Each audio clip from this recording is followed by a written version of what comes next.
Ya, assalamualaikum pemirsa. Kita akan eh, wawancara tentang pengalaman Bapak Ludi ya, Iya, Gus Ludi. utawi Gus Ludi, panggilannya beliau. Beliau punya pengalaman yang cukup seru, cukup seru tentang kecelakaan kerja.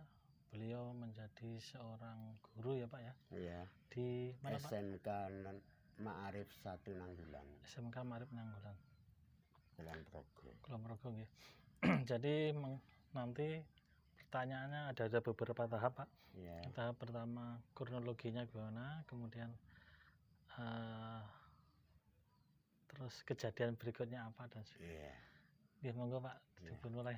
Terima kasih. Assalamualaikum warahmatullahi wabarakatuh. Ini adalah sebuah pengalaman religi buat saya dan buat semua orang yang mengalami mati suri. Saya meninggal 2 hari 2 malam. Pada saat itu awal kejadiannya adalah saya mengajar di sebuah bengkel, di mana bengkel itu ada di sekolahan SMK Ma'arif 1 Nanggulan Kulon Progo. Pada saat awal tidak ada gejala atau peristiwa yang membuat kita mengalami sesuatu yang aneh, namun Allah berkehendak lain, sehingga pada saat kita mengajar, job sheet sudah kita siapkan, alat sudah kita siapkan sesuai dengan SOP pelajaran pengelasan asetilin.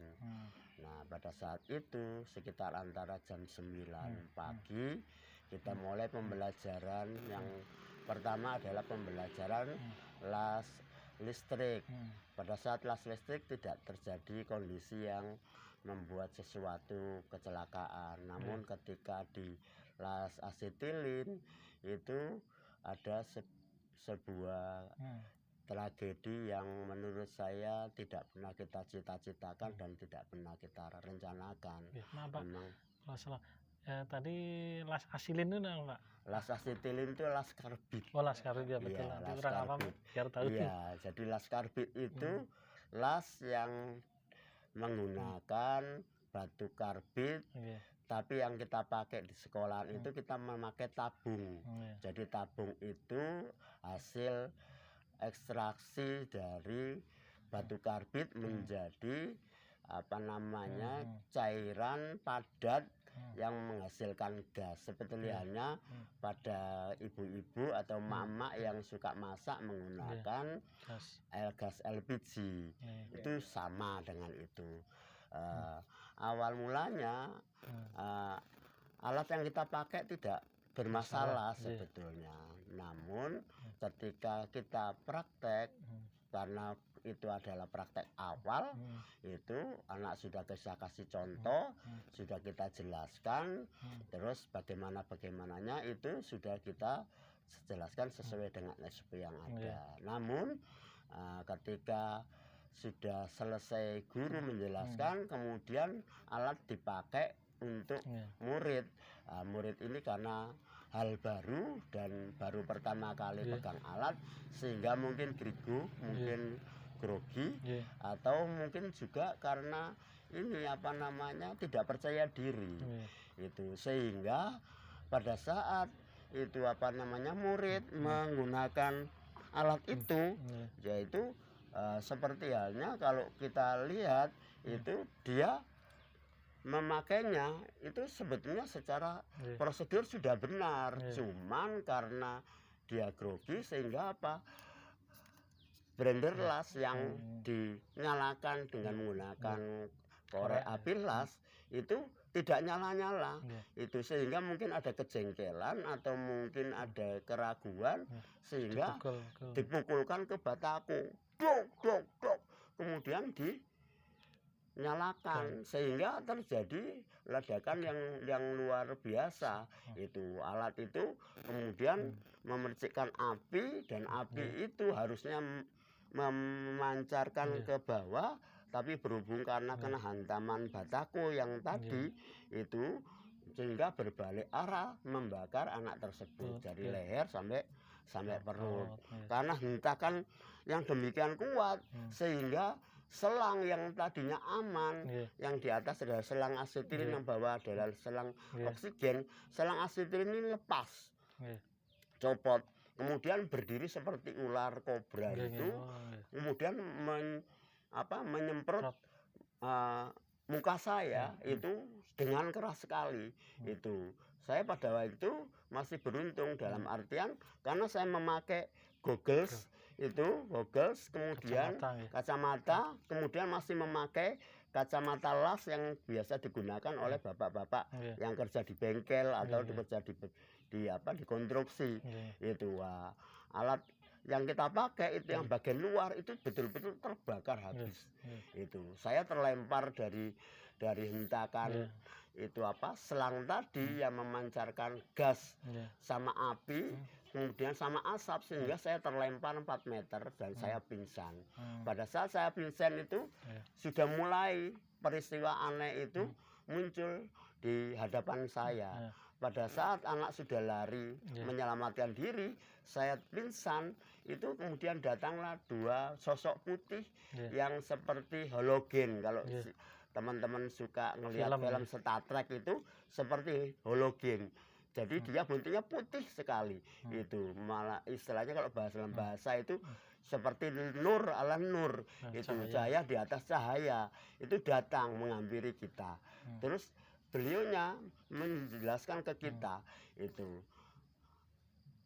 kalau di bahasa Jawa kan atau di Indonesia kan itu begini ucapan beliaunya itu.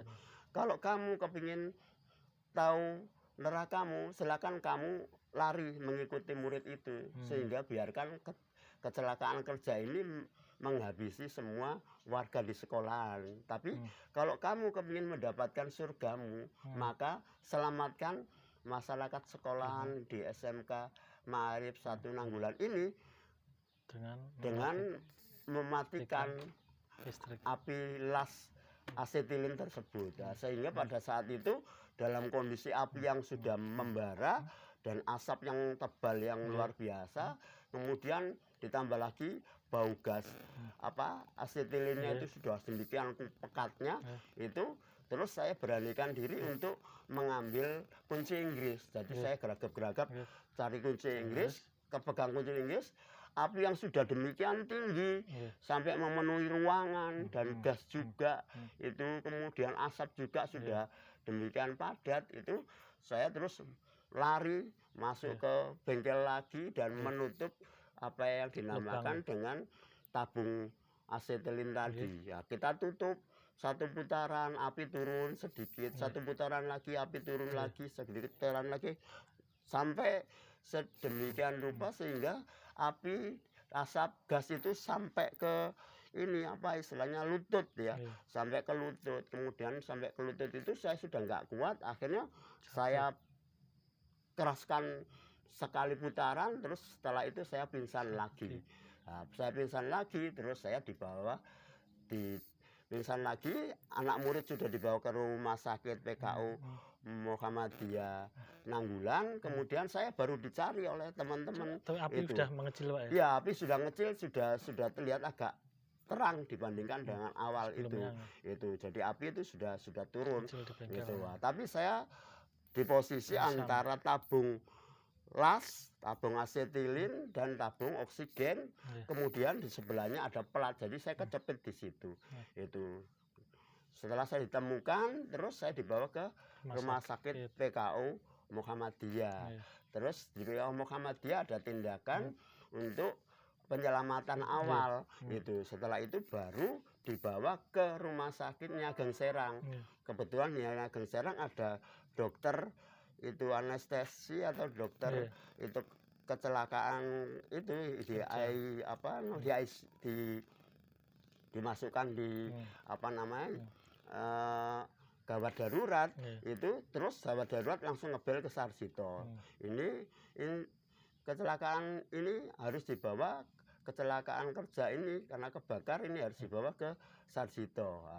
Kemudian siapan ambulan 2, anak murid sudah berangkat duluan, terus saya ikut ke ke Sarjito. Nah, begitu sampai di gawat darurat Sarjito, langsung dokter bilang begini, ini 30 menit lagi kalau ini terlambat, Bapak ini sudah tidak akan bisa tertolong karena semuanya sudah bengkak dan muka saya pada waktu itu sudah, mohon maaf, sudah terbakar habis itu. Jadi ini sudah melepuh, muka ini habis sampai ke batas ini, itu sampai ke batas ini, sampai ini habis itu. Sehingga pada saat itu saya sudah dimasukkan di UGD. Nah, setelah UGD itu ada teman saya yang namanya Ibu Mei. Itu Ibu Mei itu langsung bilang begini, Gus Rudi itu Gus Rudi mengalami itu koma itu, Gus Rudi koma itu terus kita orang-orang pada lari melihat saya itu. Setelah itu itu adalah reaksi awal pada saat kita mengalami itu tragedi pertama. Kemudian setelah itu baru kita masuk di ruang ICU. Saya tidak tahu pada saat itu yang namanya kita mengalami reaksi yang luar biasa itu pada waktu 10 hari atau 20 hari di ICU tersebut itu, karena kita tidak tahu di 20 hari atau di 10 harinya itu kita mengalami reaksi yang demikian hebat itu. Bahkan dokter itu sudah meminta istri dan anak saya untuk tanda tangan untuk sebuah tindakan, karena kalau kalau tindakannya gagal maka Bapak akan mengalami kematian itu. Sehingga terus diambil tindakan dan istri saya sudah mengikhlaskan kalau memang Allah itu menghendaki saya mati atau meninggal, itu sudah tanda tangan itu. Sehingga pada saat itu adalah yang kedua, reaksi yang kedua yang betul-betul kita mengalami kejadian hebat itu. Kejadian hebat itu terus pada saat itu saya sudah didatangi oleh 2 orang malaikat lagi di Sarjito itu. Itu hari keberapa Pak ya? Sekitar kalau enggak hari yang ke-10. Itu masih koma Pak? Iya, masih koma itu, masih koma. Jadi hari yang ke-10 mati itu suri ya, mati suri itu di hari, kalau enggak hari yang ke-10, hari yang ke-15 itu. Pada saat itu malaikat sudah datang dan mohon maaf ini kita ceritakan bukan berarti kita sakti atau apa namanya ya itu, tapi kita betul-betul pada saat itu malaikat itu mengambil nyawa saya itu ditarik mulai dari mohon maaf dari jempol itu berhenti sampai ke naik. Itu batas jempol ini, tulang ini. Terus setelah itu berhenti lagi di di mata kaki, terus ditarik lagi ini sudah mulai dingin, terus naik lagi sampai ke lutut. Itu sudah lutut mengalami kedinginan yang hebat. Terus setelah itu masuk ke pinggul, itu sudah mengalami yang hebat sekali. Kemudian terus berhenti di pinggul, terus naik lagi sampai ke pusar. Di pusar berhenti lagi itu, dan dingin dari pusar ke jempol tadi itu sudah dingin luar biasa.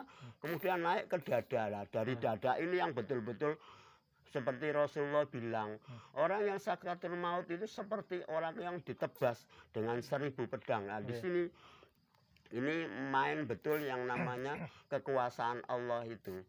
Itu. Jadi bahasa anak-anak muda itu mengatakan itu sesuai amal perbuatan. Iya, di situ main betul. Itu setelah itu naik ke dada, begitu naik ke dada itu demikian sakitnya.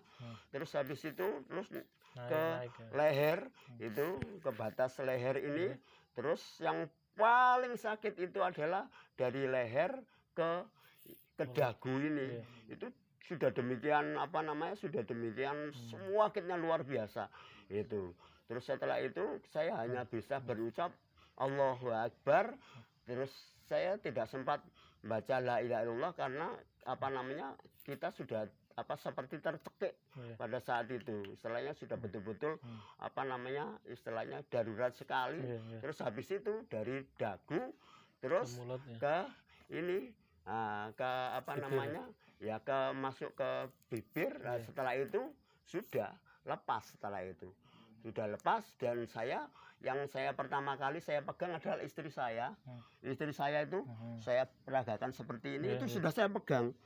Itu. Tapi saya sudah tidak berwujud seperti saya sekarang. Jadi itu ruh saya itu. Ruh saya megang. Iya, ruh saya memegang istri saya. Ibu aku harap dijak iki lho, wong loro iki aku gak ngerti sapa wong iki. Aku gak kenal. Iki sapa buke? Buke tulungono aku. Itu terus saya pegang anak saya. Itu seperti pegang istri saya. Mas, tulungono aku. Tulungono bapak iki arep dijak lunga karo bapak iki lho.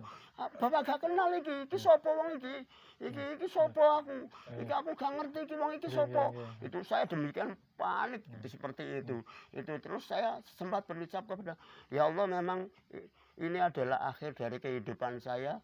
Tolong hamba-Mu ini ya Allah, karena hamba-Mu ini tidak merasa membuat suatu kesalahan. Karena saya meninggal di istilahnya mengalami sekarang seperti ini itu bukan karena kehendak saya, ini karena kehendak-Mu ya Allah. Karena saya menolong itu orang-orang yang ada di kanan kiri saya, hamba ya Allah. Tolonglah hamba-Mu ya Allah. Itu karena hamba-Mu tahu bahwa janji-Mu itu benar. Itu setelah itu jenengan ke sini, Pak, jenengan ke sini. Itu jadi posisinya saya diajak pergi oleh yang namanya malaikat dua tadi. Itu seperti ini, Pak, pernikahannya. Jadi jenengan amit saya, jenengan pegang di sini. Jenengan pegang sini. Jadi seperti ini, teman-teman. Jadi saya didap yang namanya malaikat itu seperti ini. Dua orang malaikatnya itu. Setelah itu gandeng diajak jalan gitu ya. Iya, tidak jalan. Saya diajak terbang pada waktu gitu itu. Saya diajak terbang, terus saya terbang, perasaan saya terbang ke atas, ke batas dunia. Itu. Terus saya tetap masih berteriak-teriak itu Anda siapa? Mau mengajak saya kemana? Saya tidak kenal dengan Anda. Itu apakah Anda malaikat? Itu saya sempat bertanya begitu. Itu Prianya diam aja, Pak. Diam saja dia. Itu dia malaikat. Terus kita terbang terus sampai ke batas dunia habis. Itu terus mohon maaf, mungkin teman-teman bisa percaya bisa tidak, itu awal dari perjalanan saya itu akhirnya saya bertemu dengan yang mohon maaf seperti yang dilakukan oleh Rasulullah ketika Rasulullah Isra wal Mi'raj. Itu saya tidak mengatakan perjalanan saya seperti perjalanan Nabi, tidak, tapi ini adalah perjalanan saya yang betul-betul kita mengalami demikian pada perjalanan saya. Itu. Nah, pada saat itu kita sudah pergi. Awalnya saya melewati neraka yang pertama. Neraka yang pertama itu banyak para orang-orang yang mohon maaf disiksa oleh Allah. Saya betul-betul melihat bahwa beberapa hamba Allah itu mohon maaf, itu berada di ruangan atau di gedung atau di lapangan itu yang penyiksaan? Kalau teman-teman kepingin memberikan ilustrasi yang seperti benar itu seperti kalau teman-teman itu berada di